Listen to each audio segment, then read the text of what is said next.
Hi hello నమస్తే. నేను journalist Sai. నిన్న పవన్ కళ్యాణ్ గారు జన సైనికులతో నిర్వహించిన ఒక ఆత్మీయ సమావేశంలో కొన్ని కీలకమైన వ్యాఖ్యలు చేశారు. ఆ, విజయ్ గురించి కావచ్చు, కాపుల గురించి కావచ్చు, అన్ని అంశాలపైన, రంగా గారి గురించి కావచ్చు, ఇలా చాలా కీలకమైన అంశాల గురించి పవన్ కళ్యాణ్ గారు నిన్న కొంత ఆవేశంతో పాటు అసహనం కనిపించింది పవన్ కళ్యాణ్ గారిలో. అసలు ఎందుకు పవన్ కళ్యాణ్ గారు అలాంటి అసహనంతో కూడిన వ్యాఖ్యలు చేయాల్సి వచ్చింది? అసలు జనసేనలో ఏం జరుగుతుంది? ఇలాంటి అంశాన్ని కూడా మనతో మాట్లాడడానికి స్వామి గారు ఉన్నారు. స్వామి గారితో మాట్లాడదాం. నమస్తే అండి. నమస్తే అండి. సో ఫస్ట్, అంటే చాలా కీలకమైన అంశం మనం మాట్లాడుకోవాల్సింది ఏంటంటే, పవన్ కళ్యాణ్ గారు నేను మాట్లాడుతూ, నాకు కొంతమంది జనసేన వాళ్ళే మెసేజ్ చేస్తున్నారు విజయ్ గెలుపు గురించి ప్రస్తావిస్తూ, ఎక్కడో ఊళ్ళో పెళ్లికి వీళ్ళ హడావిడి ఏంటి అనే వ్యాఖ్య చేశారు. అంటే మనకు తెలిసి అందరూ తెలిసిన సామెతే, ఊళ్ళో పెళ్లి కుక్కల హడావిడి ఏంటి అనేది. అంటే ఇప్పుడు ఆయన కుక్కలని ఎవరిని అన్నట్టు ఇక్కడ?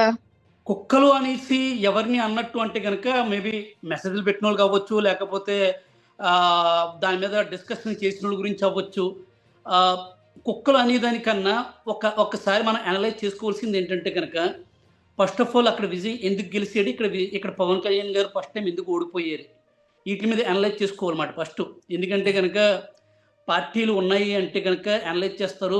అలాగే ఒక అనలిస్టులు ఉన్నారు అంటే కనుక దాని మీద అనలైజ్ చేస్తారు. ఒక యూట్యూబ్ ఛానల్స్ అట్లాగే మీడియా ఛానల్స్ ఉన్నాయి అంటే కనుక అక్కడ ఉన్న పాజిటివ్. ఎందుకంటే అక్కడ పవన్ కళ్యాణ్ గారు అదే స్థాయి యొక్క వ్యక్తి, అట్లాగే విజయ్ గారు కూడా అదే స్థాయి యొక్క వ్యక్తి. కానీ తనతో పాటు సినిమాలు, ఎందుకంటే వీళ్ళిద్దరు క్లబ్డ్గా తీసే సినిమాలు చాలా వరకు, అతను ఒక సినిమా తీస్తే అతను రీమేక్ చేయడం, ఇతను ఒక సినిమా తీస్తే కనుక అతను రీమేక్ చేయడం, ఇట్లాగా ప్యారలల్గా కాంపిటీషన్కి వచ్చేది. ఫ్యాన్ ఫాలోయింగ్ కూడా మోర్ ఆర్ లెస్ ఈక్వల్గా ఉన్న వ్యవస్థ అది. కాకపోతే ఏంటంటే మనం ఫస్ట్ అనలైజ్ చేసుకోవాలి, అక్కడ వ్యవస్థ ఎందుకు స్ట్రాంగ్గా ఉంది, ఇక్కడ ఎందుకు వ్యవస్థ ఫెయిల్ అయిందని చెప్పి. అక్కడ విజయ్ గారిని చూసుకుంటే కనుక ఆయన ఏమీ ఏదో గాల్లో మేళ్ళ కట్టేసి, నేను తమిళనాడులో ఉంటున్నాను ప్రస్తుతానికి, సో నాకు తెలుసు కాబట్టి తెలుసు. అక్కడ ప్రభుత్వాన్ని ఇరకాటంలో పెట్టి విధంగా ఆయన బాగా ఇచ్చేసుకున్నాడు అన్నమాట. ఒక పక్క చూసుకుంటే కనుక డిఎంకే గవర్నమెంట్ వచ్చి ఈ గంజా కేసులు, రేప్ కేసులు ఇవన్నీ ఎక్కువైపోయినాయి. రెండో పక్క చూసుకుంటే కనుక ఏడీఎంకే వచ్చి పార్టీని ఒకళ్ళ దగ్గర నుంచి ఒకళ్ళకి పార్టీ అధికారాన్ని మార్చుకుంటున్నారు. ప్రభుత్వ అధికారాన్ని కాదు, పార్టీ అధికారాన్ని. దీన్ని కరెక్ట్ టైంకి యూజ్ చేసుకున్నారు. ఫస్ట్ ఆఫ్ ఆల్ ఒక పార్టీ పెట్టేము అంటే కనుక మనము ఎత్తుగడ వేయడం అనేది చాలా ఇంపార్టెంట్ మాట. ఆయన ఫస్ట్ టైం ఓడిపోయినప్పుడు నాకు బాగా గుర్తుంది, నేను జనసేనలో ఉన్నాం కాబట్టి మాకు బాగా గుర్తుంది. ఆయన ఫస్ట్ టైం ఓడిపోయినప్పుడు ఫస్ట్ ఆయన చేసిన మిస్టేక్ ఏంటంటే, ఎలక్షన్స్ కరెక్ట్గా ఒక వారం ముందు దాకా ఏ క్యాండిడేట్ ఎక్కడ పెడతాడో తెలియదు మాట. ఏ క్షణంలో ఈ లోపల యువతల పక్కనేమో ఇటు పక్క వీళ్ళు అనౌన్స్ చేసేసారు, ఇటు పక్క టీడీపీ వాళ్ళు అనౌన్స్ చేసేసారు. నెలల నుంచి వీళ్ళు రోమింగ్లు చేసేస్తున్నారు.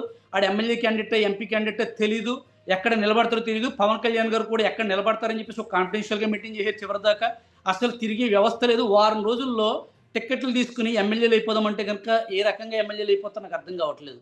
ఇక్కడ విజయ్ చూసుకుంటే కనుక ఒక గ్రౌండ్ వర్క్ ఎంత వర్క్ చేశాడంటే కనుక, ప్రశాంత్ కిషోర్ లేకపోతే పెద్ద పెద్ద ఐటీ ప్యాక్ వీళ్ళందరినీ పెట్టుకుని అట్లాగే ఒక వ్యవస్థని ఒక 4 years నుంచి వర్క్ చేస్తున్నాడు ఆయన. మీరు ఈ రోజు ఆ రోజు కాదు, 4 years నుంచి వాళ్ళ తండ్రి వర్క్ చేస్తున్నాడు. ఫస్ట్ ఒక 4 years బ్యాక్ వాళ్ళ తండ్రి పార్టీ పెట్టాడు, ప్రజలకు ఒక సంకేతం ఇచ్చాడు.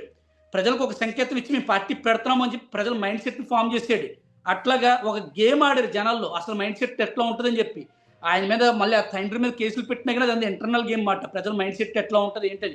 నేను కేసు పెట్టినోడైతే కనుక ఈ రోజు కూడా మాట్లాడకుండా ఉండాలి, కేసు రన్ అవుతూ ఉండాలి. కానీ కేసు పెట్టిన 10 రోజుల్లోనే విత్డ్రా చేసుకున్నాడు. ప్రజల మైండ్ సెట్ ఒకటి ఎస్టాబ్లిష్ చేసాడు ఎట్లా ఉంటుందని. ఒక గేమ్ ఆడుతూ వచ్చాడు. ఆ తర్వాత రజనీకాంత్ గారు వస్తా ట్రై చేశారు కానీ అవ్వలేదు. ఈ పలసందులు అన్నీ యూజ్ చేసుకుని అప్సెట్ ఉన్న టైంలో కరెక్ట్గా దెబ్బ కొట్టారన్నమాట. అది ఒక రాజకీయ ఎత్తుగడ. ఆ రాజకీయ ఎత్తుగడ అనేది పవన్ కళ్యాణ్ గారి దగ్గర ఏ క్షణమూ లేదు. నేను మొన్నమాట చెప్తున్నాను, ఏ క్షణమూ లేదు. ఎందుకంటే ఎప్పుడు మనం ఎమ్మెల్యేని మన నీతి నిజాయితీగా పెట్టేసామా, గెలిచేసామా అంటే సరిపోదు. ప్రజలకు కావాల్సిన నీతి నిజాయితీ కాదు. ప్రజలకు ఏం చేస్తావు, ప్రజలకి ఇచ్చేస్తాను, ఈ పని చేస్తాను, ఆ పని ఉండాలి ఫస్ట్. అది చెప్పడం మానేసి మనకి ఇదిగో ఇలాంటి పనులు చేయడం వల్ల మాత్రం కంపల్సరీ 100% అవ్వదండి. దానికన్నా కుక్కలు అని కన్నా అసలు అక్కడ పార్టీ అనాలిసిస్ ఏమైంది, ఇక్కడ ఏమైంది అని చెప్పి అనలైజ్ చేసుకోవాలంటే కనుక మనం మన మనసుని మనం ఆలోచింపచే శక్తిలో ఉండాలన్నమాట. ఇప్పుడు రోడ్డు మీద వెళ్తుంటే కనుక నాకు మొన్న యాక్సిడెంట్ అయింది. యాక్సిడెంట్ అవుతున్నప్పుడు అవతలోడు గుద్దేశాడు, కానీ నన్ను ఎందుకు గుద్దేశాడని చెప్పి నేను అనలైజ్ చేసుకోవాలి. ఆడు తాగొచ్చి గుద్దేశాడు, అయినా కానీ ఓకే నా సైడ్ ఏమైనా మిస్టేక్ ఉందా, ఎందుకు అలా చేసాడు, అవతలోడు ఎందుకు చేసాడని చెప్పి మనం కరెక్ట్ చేసుకుంటే ట్రై చేస్తేనే వ్యవస్థని మనం దాడిలో పెడతాం. అట్లాంటిది ఒక రాష్ట్రానికి సీఎం అంటే గనక ఎన్ని ఎత్తులు వేయాలి, ఎత్తి పన్నాగాలు పన్నాలి, ఎన్ని లేదు ఆ, ఇక్కడ పవన్ కళ్యాణ్ గారు నిన్న ఇంకో కీలక అంశం అన్నారు. అసలు నేను పార్టీ పెట్టింది సీఎం అవటానికి కాదు అని. కానీ జన సైనికులు మాత్రం సీఎం చేయడానికి ఉన్నారు కదా. నేను జనసేనలో ఉంది 13 సంవత్సరాలు జనసేనలో ఉన్నప్పుడు నేను సీఎం చేయడానికే పనిచేసాను. నిన్న కాక మొన్న నేను ఆంధ్రప్రదేశ్కి వెళ్ళాను. ఆయన ధవళేశ్వరం బ్రిడ్జ్ నుంచి నడుచుకుంటూ వస్తున్నప్పుడు అక్కడ కార్యకర్తలు అందరూ మేము నడుచుకుంటూ వెళ్ళాం. ఆ రోజు మేము అందరూ జనసేన సీఎం అన్నప్పుడు అందులో నేను ఒక వ్యక్తిని మాట. అప్పుడు సీఎం అన్నప్పుడు ఆయన సీఎం అని కాదురా, నేను సీఎం గారితో ఉంటాక నేను చేయలేదు అని చెప్పి ఆ రోజు చెప్పుకుంటే కనుక ఆ రోజు నేను ఒక్కడే నిలబడ్డాను కదా, ఆ ఒక్కడే నిలబడుతున్నమాట అక్కడ. నిజం చెప్తున్నాను. మొన్న నేను అదే బ్రిడ్జ్ మీద ట్రావెల్ చేసుకుంటూ వెళ్ళాను. మేము సీఎంకి పోటీ చేయడానికి రాలేదురా అని చెప్పి అని ఉంటే నిజంగా కూడా ఆయన ఒక్కడే మిగులుతాడు అక్కడ. ఆయన సీఎం చేయడానికి మేము అందరం కష్టపడ్డది. మేము కష్టపడ్డదే ఎక్కడో వచ్చి ఏదో పని చేయడానికి, లేకపోతే ఇంకో దానికంగా ఉంటాకే, లేకపోతే జన సైనికుల మీద దాడులు చేయించుకుంటాకే మేము పని చేయలేదు. మేము ఆయన సీఎం చేయడానికి ఇప్పుడు కూడా సీఎం చేయడానికే, ఇప్పుడు కూడా సీఎంఏ అవ్వాలి. ఆయన వద్దంటున్నారు. ఎట్లాగా నీ కింద లక్షల మంది అభిమానులు ఉన్నప్పుడు వాళ్ళ ఆశయాలు ఉంటాయి కదా.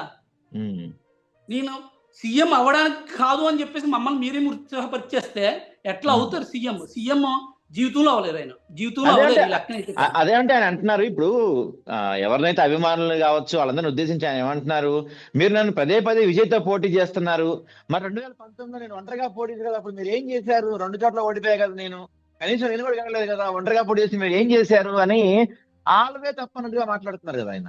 2019కి ఇప్పటికి మొత్తం 3 నియోజకవర్గాలు చూసుకుంటే కనుక ఫస్ట్ అయినా పిఠాపురం నుంచి ఇప్పుడు పిఠాపురం ఫస్ట్ భీమవరం నుంచి గాజువాక నుంచి నిలబడ్డారు.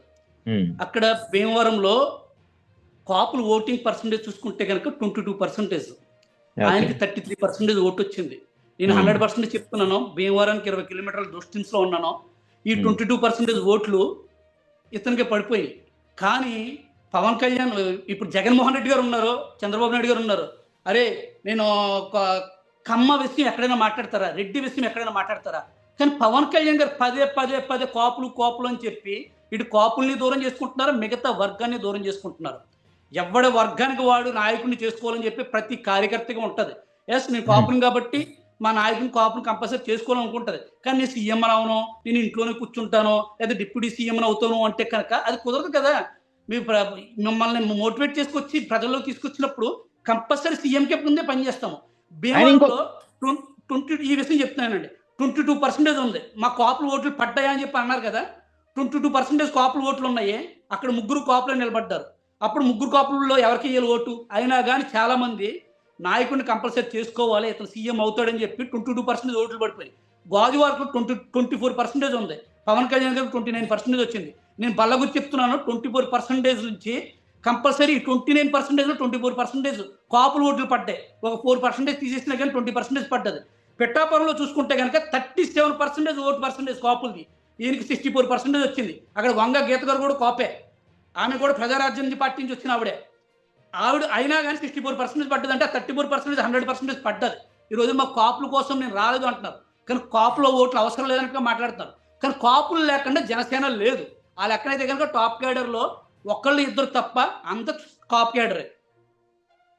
అలాంటప్పుడు నా కాప్ క్యాడర్తో పని లేదు అని అనుకున్నప్పుడు ప్రక్షాళన చేయండి. కొంతమంది రెడ్లను పెట్టండి, కొంతమంది వెలలను పెట్టండి, కొంతమంది నివేలను పెట్టండి.